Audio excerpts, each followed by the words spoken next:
Joshua chapter 4.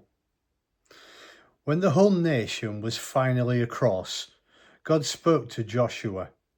Select 12 men from the people, a man from each tribe, and tell them, from right here, the middle of the Jordan, where the feet of the priests are standing firm, take 12 stones, carry them across with you, and set them down in the place where you camp tonight.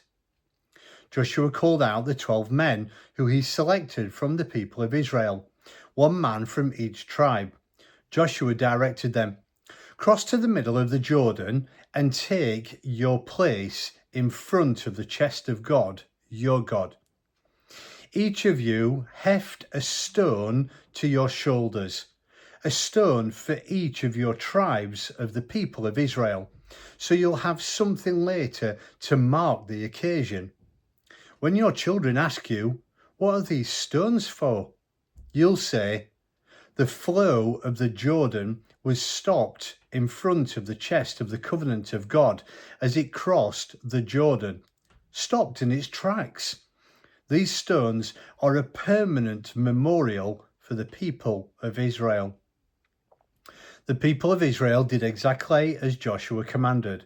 They took the 12 stones from the middle of the Jordan, a stone for each of the 12 tribes, just as God had instructed Joshua, carried them across with them to the camp and set them down there.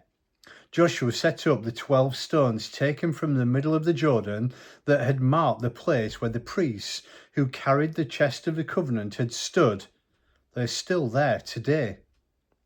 The priest carrying the chest continued standing in the middle of the Jordan until everything God had instructed Joshua to tell the people to do was done, confirming what Moses had instructed Joshua. The people crossed. No one dawdled. When the crossing of all the people was complete, they watched as the chest of the covenant and the priests crossed over. The Reubenites, Gadites, and the half-tribe of Manasseh had crossed over in battle formation in front of the people of Israel, obedient to Moses' instructions. All told, about 40,000 armed soldiers crossed over before God to the plains of Jericho, ready for battle.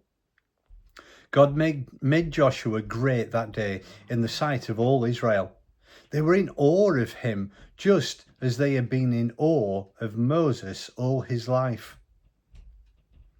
God told Joshua, command the priests carrying the chest of the testimony to come up from the Jordan. Joshua commanded the priests, come up out of the Jordan. They did it.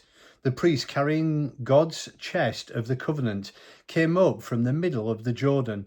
As soon as the soles of the priests' feet touched dry land, the Jordan's waters resumed their flow within the banks, just as before. The people came up out of the Jordan on the 10th day of the first month. They set up camp at the Gilgal, the circle, to the east of Jericho. Joshua erected a monument at the Gilgal, using the 12 stones that they had taken from the Jordan. And then he told the people of Israel, in the days to come, when your children ask their fathers, what are these stones doing here? Tell your children this: Israel crossed over this Jordan on dry ground.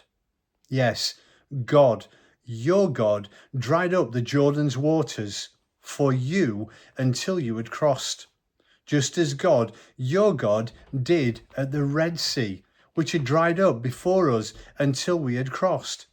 This was so that everybody on earth would recognize how strong God's rescuing hand is, and so that you would hold God in solemn reverence always.